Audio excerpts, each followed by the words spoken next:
Hello guys, മൗനരാഗത്തിൻ്റെ പുതിയ episode റിവ്യൂയിലേക്ക് എല്ലാവർക്കും സ്വാഗതം. അങ്ങനെ പ്രകാശൻ ലക്ഷ്മിയുടെ കൂടെ ഡാൻസൊക്കെ കളിക്കുന്നത് സ്വപ്നം കണ്ടുകൊണ്ടിരിക്കുക കേട്ടോ. കരളിൻ്റെ കരളെ എന്നുള്ള പാട്ടൊക്കെ കേട്ട് പ്രകാശൻ ഇങ്ങനെ സ്വപ്നം കണ്ടുകൊണ്ടിരിക്കുകയാണ്.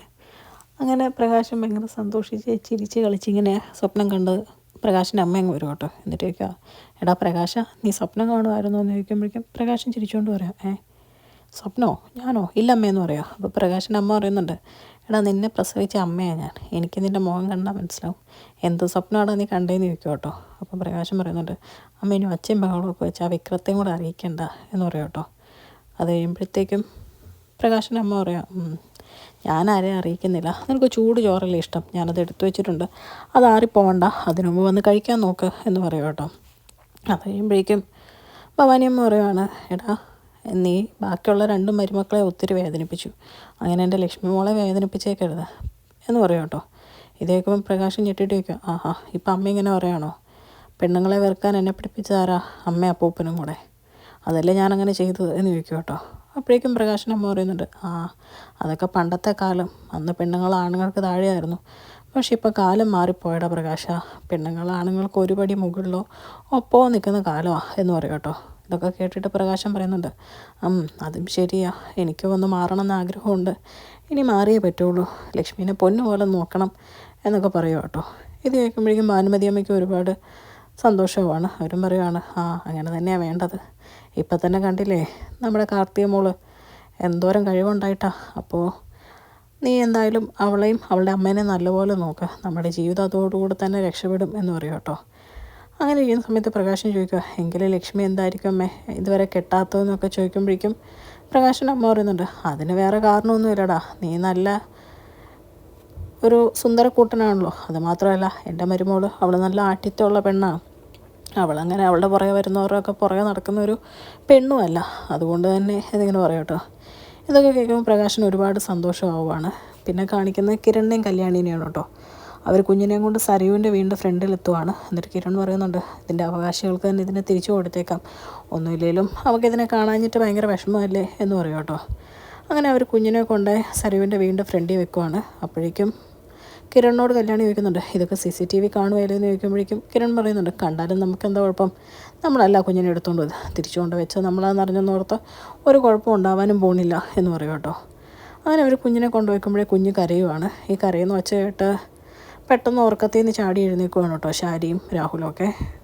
അതേ സമയത്ത് സരയു കുഞ്ഞിനെ കാണാതെ കരഞ്ഞ് വിഷമിച്ച് ഉറങ്ങാതെ കിടക്കുവാണ്. സരയു ഈ ഒച്ചയായിട്ട് ഓടി ഫ്രണ്ടിൽ ചെന്ന് നോക്കുക കേട്ടോ. അപ്പോൾ കുഞ്ഞിനെ കാണുമ്പോഴത്തേക്കും ഒരുപാട് സന്തോഷമാവുകയാണ്. മനോഹറിനും സന്തോഷമാവുന്നുണ്ട്. കുഞ്ഞിനെ എടുത്തുകൊണ്ട് അകത്തോട്ട് വരുമ്പോഴത്തേക്കും ശാരി കുഞ്ഞിനെ കണ്ടിട്ട്, മോളെ കുഞ്ഞിനെ കിട്ടിയോ എന്ന് ചോദിച്ച് എടുക്കാൻ വേണ്ടിയിട്ട് ഓടിച്ചെല്ലും കേട്ടോ. ഇത് കാണുമ്പോഴത്തേക്കും സരയുവിന് നല്ല വരുവാണ്. സരയു പറയുന്നുണ്ട്, എൻ്റെ കുഞ്ഞിനെ തൊട്ട് പോകരുത് എന്ന് പറയും കേട്ടോ.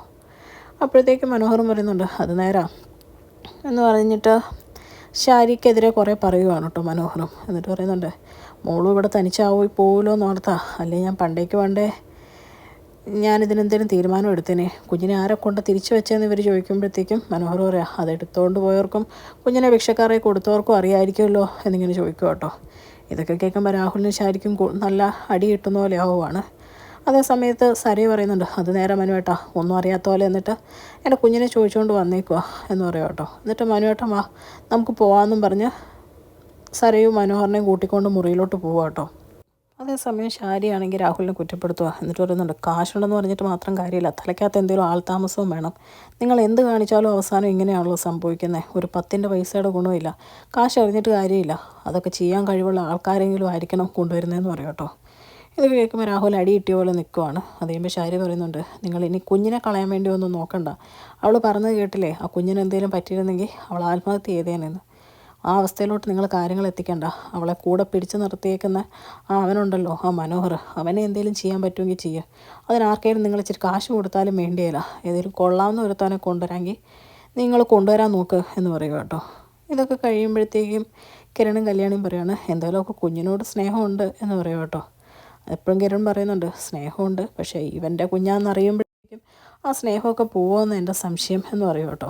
ഇത് കേട്ട് കല്യാണി പറയുന്നുണ്ട്, ഒരമ്മയ്ക്കും സ്വന്തം കുഞ്ഞിനെ വെറുക്കാൻ പറ്റത്തില്ല, അതിപ്പോൾ അച്ഛൻ്റെ ഭാഗത്തെ തെറ്റൊന്നും പറഞ്ഞ് എനിക്ക് തോന്നുന്നില്ല എന്നൊക്കെ പറയുക കേട്ടോ.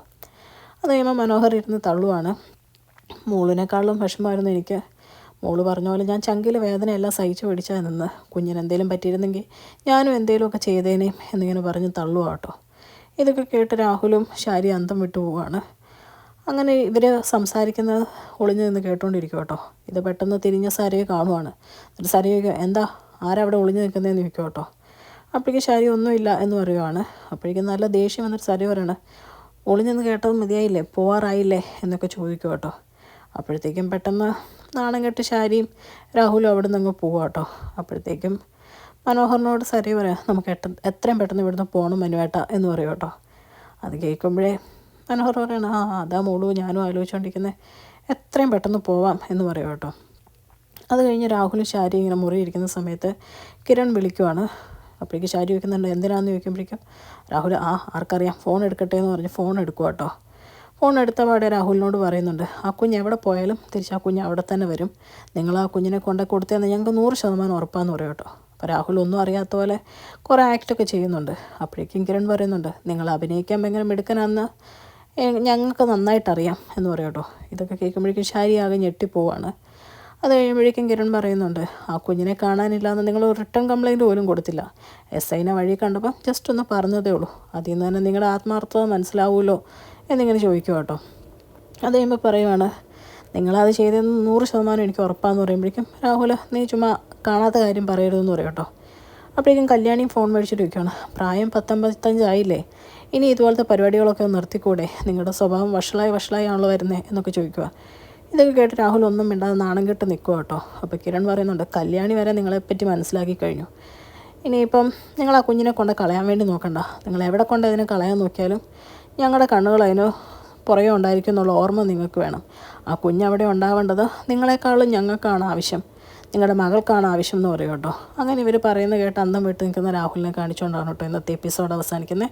ചാനൽ ഇഷ്ടപ്പെട്ട് കഴിഞ്ഞാൽ ലൈക്ക് ചെയ്യാനും സബ്സ്ക്രൈബ് ചെയ്യാനും കമൻറ്റ് ചെയ്യാനും മറക്കരുത്. താങ്ക്